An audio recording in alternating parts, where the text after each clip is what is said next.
What's going on, gamers? So we have an interesting write-up here by Kami, but I think there's a misunderstanding here. And I've seen other people post the same thing as well.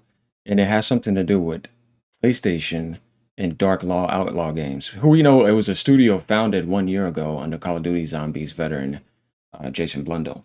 The thing is, Sony doesn't own this company. So I think people's headlines are misleading. And they need to give people the correct information, right? Because this is what he said. He says PlayStation is reportedly shutting down Dark Outlaw games. The studio was founded 1 year ago under Call of Duty Zombies veteran Jason Blundell. This is now the second studio under him that PlayStation has shut down after Deviation Games. That's incorrect because Sony doesn't own them. In order for you to shut down something, you must be the owner. Sony could have shut down that project, and because of that, they got shut down. You know what I mean? Because it was a flop or a failure. It's a lot more live service AI slot. Thank you. Get that crap out of here. Well, I'm kind of tired of the live service goose chase. I'm glad Sony is stepping away from that and getting rid of that type of stuff and focusing more on single player games, getting more exclusive, improving the PSSR 2, and focusing on what makes PlayStation great instead of this live service goose chase like lightning in a bottle, thinking you're going to get a Fortnite success or something even maybe 20 to 25% like its success, which is like, no. Because when we go down here in these comments, we're going to realize certain things other people are saying too. So the thing is that people's headlines need to be correct here because there's a difference between like provoking people a little bit, but then clearly blaming somebody for something that they didn't do. Because like, what do you mean? PlayStation doesn't own Dark Outlaw games. They had a partnership.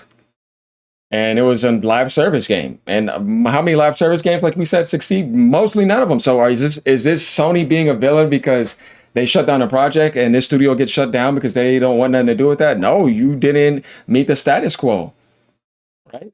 Now, Bluepoint is totally different because Sony went out of their way to get them, and it literally made no sense, like to me, why that happened. So that's a totally different algorithm. That's a totally different topic, and it's a totally different situation when you think about the quality that they provided. This studio has never shown that they could do anything.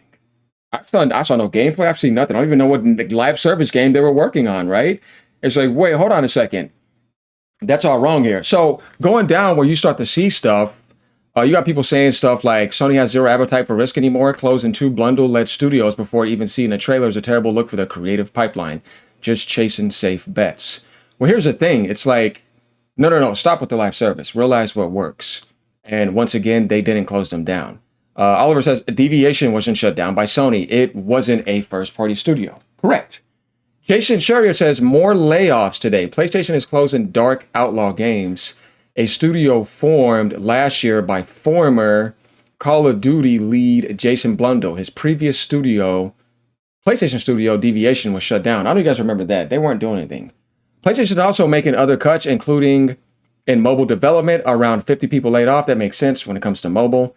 Correction, the previous studio, Deviation Games, was not owned by PlayStation.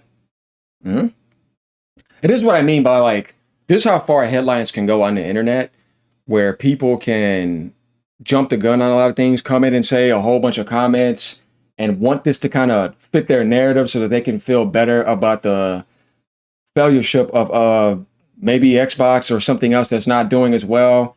And it makes them want to say something. Or it could be some PC guy only that just wants to grift and make PlayStation look negative. It's like, we need to come criticize it in the correct manner. Obviously, no shutdowns are good unless they're going to give you AI slop that sucked. You want it? No, shut it down. If you're not meeting it, obviously you're getting shut down. So like you said, correction, the previous studio Deviation Games was not owned by PlayStation. It was making a game for PlayStation. That's different. So if they're shut down, Sony didn't shut them down, but Sony said, I don't want that project. And they said, damn, if Sony shut it down and you're not successful, we're shutting down. Deviation shut down before releasing that game. Then PlayStation hired Blundell to start a new studio, which was shut down today. That's the correct information here. It's like you can hire somebody, but that does not mean you need to keep everybody you hire. Somebody getting fired sometimes is not necessarily bad if they suck or they can't meet the status quo. I think it's a little bit extreme in a situation where every time something gets shut down, sometimes somebody thinks it's always bad or somebody gets fired. It's like, no, well, why did you get shut down? Let's find out why that happened. So I'm telling you more than likely it was mediocre. And Sony is trying to push a different quality.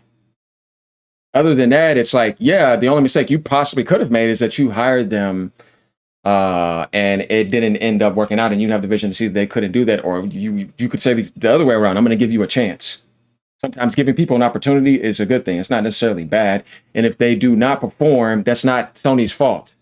So this guy says PlayStation shutting down more studios than making games. It's like, don't do Sony's doing incredibly well right now. The only negative they have coming out lately this year was that Blue Point shutdown. Other than that, they've been on fire, honestly. And they've been going toe to toe with Nintendo Switch 2, who still holds the record when you look at how long the Switch 2 has been out, and you look at all the other console sales, they're ahead of everybody except Game Boy Advance in a certain territory. But worldwide, though, they're winning. You know what I mean? They broke the record. So it's not like because Nintendo over-projected that somehow the Switch is doing bad. It's like, no, it's still doing great because they don't have any major hits, but they just had one in March, Pokapia, so that's going to help out, of course. But they definitely got to come out with some heavy hitters. And that's not getting too far off topic, but it's more like saying that PlayStation shutting down more studios and making games is false because Sony is dropping a lot of games this year. They are. And they have the exclusives coming back. So that's kind of like where I mean by like that's more along the line of over-exaggerating and trying to say that. Now, if we want to talk about what happened last year, yeah, man, we were all on that, but Sony made a huge turnaround. And like I said, if I'm in that position, like those new guys, when they got in, like Nishino and Totoki, they immediately fired all those people in California because it was just political hiring and manipulation and pushing stupid agendas. It was like, let's just get back to just making good video games, whatever it is that you make, as long as it's a good video game. All that other stuff is like, man, let's get back to being PlayStation because that's not PlayStation. You know what I mean? That's not what got that's not what made PlayStation 2 successful. PlayStation 1 successful. PlayStation 3 made a comeback, and to get into PS4, to get into PS5, they started to lose their way about, no, how did you get here? It's like when we criticize Microsoft, it's like, what are you doing? You want to know how you got in your position? Not AI, it was Windows and software, obviously monopolies in the 90s. I mean, like when you look at like if somebody loses their way, what did you do to get in that position? Not live service goose chasing, not AI, not Copilot. Like Windows has been destroyed, right? Though they're trying to make it better now. It's going to take some time. Like I said, guard the BIOS. You know what I mean? Don't let people hack into the BIOS flash chip, installing rootkits and all that. Don't let people claim all your permissions.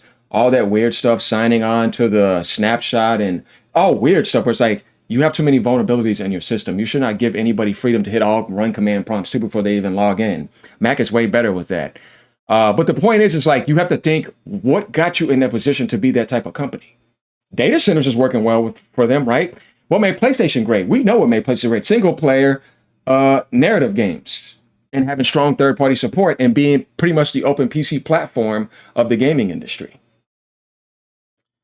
And doing very well with that and moving a lot of hardware. Exclusive Nintendo was always God tier with that. You know what I mean? And being the most creative and innovative and selling the most software, which I think matters more than anything. Sony does a good job too, but nobody sells like Nintendo. They sell like insane when it comes to like the combination of hardware and software together. But yeah, getting back to this, it's like, yeah, this is misinformation. It's going to be going around. And I've seen a lot of people like doing that. He said the same thing. PlayStation never shut down deviation games. They were independent. They hired them to make a game. That's different. So generally, what was the point of opening the studio in the first place, given the deviation games blunder?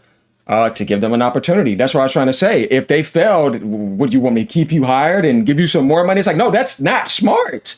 So I don't see this as negative. I don't want to see any more live service slop. Do you guys? I don't. Get back to what makes you good. Because of live service slop, we missed a Naughty Dog game. We missed a great multiplayer game too from Naughty Dog. We missed so many opportunities this generation, though they're getting back on track. But what I'm saying, this live service goose chase was not good. AI is obviously far worse, but if Sony's getting away from that and focusing on the core strategy of what makes PlayStation great and getting back to that, this is a good thing. So this shutdown to me is not something that is like, oh man, why did you do that? No, Blue Point Games is a different thing to talk about, but this, no. So yeah, I want you guys to let me know what you think about this. Like Drew said, live service game studio should have got the message. Blue Point Games didn't make it. Many others won't. Single player games are right there. Bam, what this guy just said. You think about it, if Blue Point is getting shut down, who are you? Like I said, they don't have any track record to show you historically that they've made an amazing game. The first time it didn't work either. The second time it didn't work, you had 2 tries, and I still hired you. No. So I'm not blaming Sony for this. Sorry. I think that giving somebody, like I said, an opportunity is not necessarily a bad thing. And we pretty much got the idea here. This type of stuff happens. Mobile is like, that's just a small cut. Now, Epic Games had a shutdown today. Not shutdown, but they had a lot of layoffs because Fortnite is not keeping that peak. I mean, after a while, it's going to eventually like fall back. You know what I mean? But they've had an insane run. So that doesn't surprise me at all. But anyways, guys, let me know what you think. Leave a comment down below. Are you shocked by this? I'm not. I wasn't even paying attention to this studio. Obviously, I don't like layoffs, but if you're the one that wants to sign up for live service, hey, man, you should know the chances of that is very slim. And it's not a shocker. Later, y'all. Keep gaming no matter what platform you're on.